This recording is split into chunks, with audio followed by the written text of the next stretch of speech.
Halo semuanya, kembali lagi di Lanjut Nulis.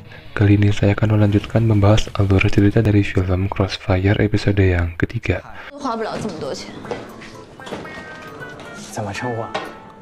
Bagi yang belum nonton episode sebelumnya, saya sarankan agar menonton terlebih dahulu agar alur ceritanya nyambung. Bagi yang ingin menonton, bisa dicek kartu di pojok kanan atas, sudah saya cantumkan sebuah playlist. Kita lanjut. Film dibuka dan menampilkan Xiaobei kecil yang sedang mencari sebuah kabel internet untuk bermain game. Dan terlihat dari piala yang berjejer jika kakak Xiaobei merupakan seorang pro player. Xiaobei pun mendapatkan kabel tersebut dan saat akan mengambil dia tidak sengaja menendang sebuah hiasan sampai pecah. Dan pada saat yang bersamaan ibunya pulang dan memarahinya. Kakaknya Xiaobei pun bermain game Crossfire dan pada saat itulah Xiaobei diperkenalkan dan diajarkan bermain game Crossfire. 你把手放，你再跑撞前面了。你按空格往上跳，2、1，跳。我跟你讲，这个游戏可不是一般。来，不要3点一线，好吗 OK。瞄准，静下心来。3，不愧是我弟，很有天赋啊。怎么样？ Lalu Sun berpindah ke arah Xiao Feng yang sudah berpakaian rapi karena dia akan bekerja di hari pertama.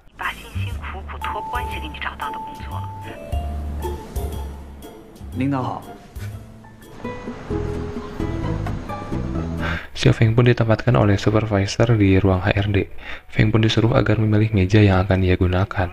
Feng pun dibantu oleh rekan-rekan barunya untuk memilih sebuah meja. Saat akan memulai pekerjaan, tiba-tiba lampu dimatikan dan dia diberitahu jika waktu istirahat telah tiba dan disuruh untuk beristirahat. 一键放倒，立马变成一张单人床。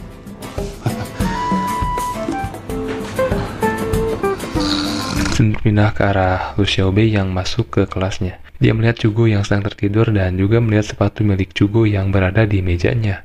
Dia pun menaruh sepatu itu ke lantai. Dan tak lama kemudian seorang siswi di kelas mengambil sepatu itu. Cugo pun terbangun dan mencari sepatunya.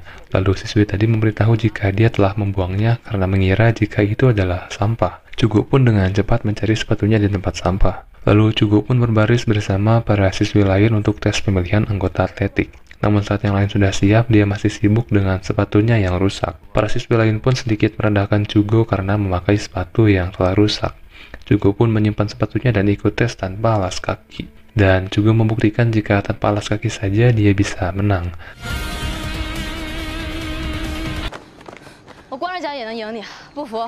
Saat di ruang ganti, Cugo membuka lokernya dan mencari sepatu olahraga miliknya.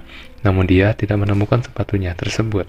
Cugo pun pulang ke rumahnya tanpa alas kaki sampai kakinya terluka. Cugo pun memberitahu ayahnya jika sepatunya telah rusak. Namun ayahnya malah membentaknya dan menyuruh untuk menjahitnya.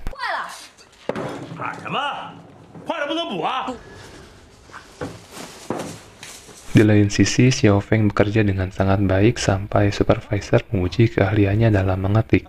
Feng pun diberi sebuah tugas yaitu mengecek pesanan bendera yang supervisor pesan. Feng pun pergi ke toko tersebut dan menyuruh penjaga toko untuk mempercepat pesanan itu. Feng lalu melihat sebuah warnet dan melihatnya. Di sana dia melihat Dakwei yang sedang bermain. Lalu Feng memesan beberapa makanan dan menyuruh penjaga warnet untuk memberikan kepada Dakwei. Dakwei pun pergi keluar dari warnet dan melemparkan makanannya kepada Feng. Feng pun menyombongkan diri kepada Dakwei jika dia sudah memiliki pekerjaan dan diberi proyek besar oleh bosnya. Tak lama kemudian penjaga toko datang dan memberikan bendera yang dipesan.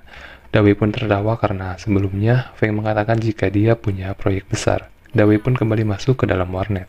Lalu saat di loker, dua orang siswi saingan Cugo kehilangan seluruh barangnya dan ternyata telah Cugo gantung di pagar lapangan. Xiaobei dan Chang Ho pun berkumpul di rumah kucing dan menunggu teman-temannya karena akan membentuk sebuah tim. Lalu Chang Ho menerima pesan jika mereka tidak bisa hadir karena suatu alasan. Chang Ho pun meminta Xiaobei untuk pergi saja, namun Xiaobei masih menunggu seseorang.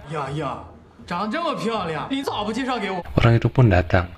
Dia bernama Su Jiayi atau Pandora, yang merupakan pemain hebat yang telah Xiaobei undang. Su Jiayi pun bertanya di mana pro player yang lain.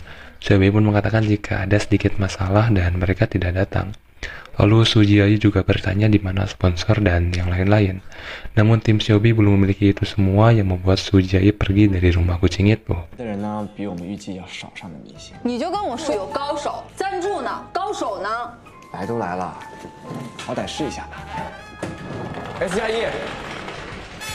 Xiaobei pun menceritakan kepada Chang Ho jika Su Jiayi adalah ketua dari sebuah tim yang pernah bermain di Liga Pro. Tak lama kemudian Su Jiayi kembali datang dan berubah pikiran jika dia akan menetap di Ningjiang.